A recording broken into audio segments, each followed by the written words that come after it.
Bismillahirrahmanirrahim. Assalamualaikum warahmatullahi wabarakatuh. Bertemu kembali dengan Pagi Nanya dalam pelajaran bahasa Indonesia kelas 8. Kali ini masih dalam materi teks berita. Kita akan masuk ke tema menganalisis struktur teks berita. Siswa juara, berdasarkan susunannya, teks berita dapat kita kelompokkan ke dalam dua bagian, yaitu informasi yang penting dan tidak penting.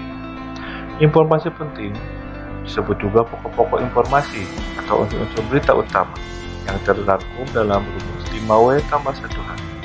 Dalam bahasa Indonesia, pokok-pokok informasi itu dapat disingkat dengan adik simbah. Apa, di mana, siapa, mengapa, kapan, dan bagaimana. Keenam pertanyaan itu lazim ditempatkan di bagian awal pemberitaan, yaitu bagian kepala berita, dan di bagian tubuh berita. Sedangkan informasi yang kurang penting biasa disebut pula uraian atau info berita. Dengan struktur penyajian informasi seperti itu, segi kepentingan suatu informasi semakin ke bawah semakin berkurang. Sebaliknya, informasi yang paling penting terletak pada bagian atas, atau bila digambarkan sama dengan piramida terbalik. Siswa juara yang berbahagia, struktur berita dapat diuraikan menjadi pertama judul berita. Judul berita merupakan kata kunci yang mewakili keseluruhan isi berita. Kemudian kepala berita. Pada bagian ini adalah merupakan bagian yang paling penting dari berita. Di dalamnya terangkum inti dari keseluruhan isi berita. Biasanya terdapat unsur 4W tambah adiksi, apa, di mana, kapan, dan siapa. Lalu tubuh berita. Bagian ini biasanya menjelaskan jawaban mengapa dan bagaimana. MBA, mengapa bagaimana, atau 1W tambah 1H. Dan bagian ekor berita.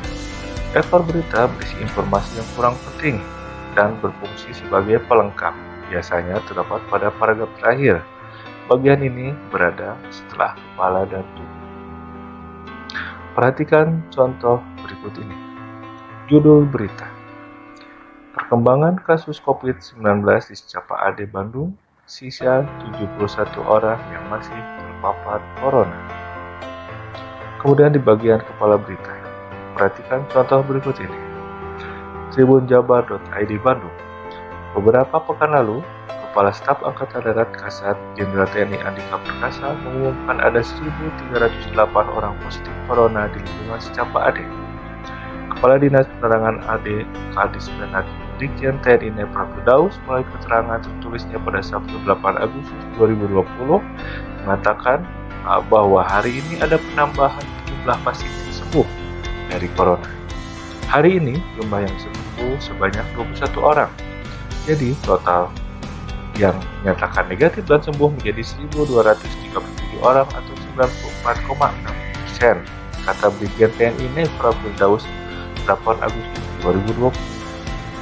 Dari 1.308 orang yang terpapar positif corona di Secapa AD, saat ini jumlah pasien positif corona berjumlah 71 orang atau sekira 5,4% masih positif. Tubuh berita. Perhatikan contoh berikut ini. Sebanyak 71 pasien positif COVID-19 yang tersisa tersebut, Nepra menjelaskan bahwa sudah tidak ada lagi yang dirawat di rumah sakit Rustina Cimahi. Semua pasien sedang menjalani isolasi mandiri di Secapa AD dan tidak menunjukkan gejala apapun. Terkait dengan proses donor plasma darah terhadap pasien yang sembuh, terus dilakukan uji klinis anti COVID-19 oleh tim Universitas Airlangga, BIN TNI AD, dan proses awal donor plasma konvalesen di Secapa AD dan Puspom masih terus berlangsung. Dan terakhir, perhatikan contoh berikut ini.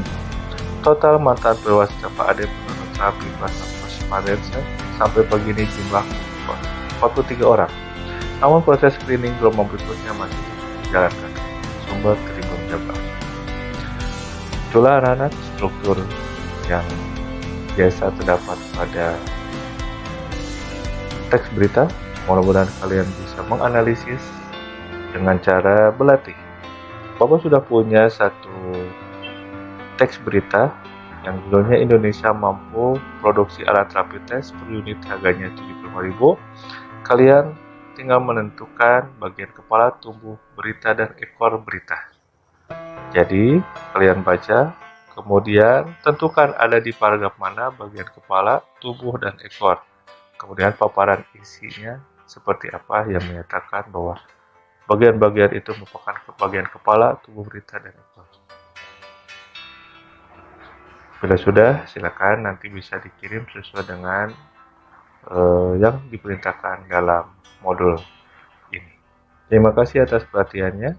Mudah-mudahan bisa bertemu kembali di pertemuan berikutnya. Terima kasih. Wassalamualaikum warahmatullahi wabarakatuh.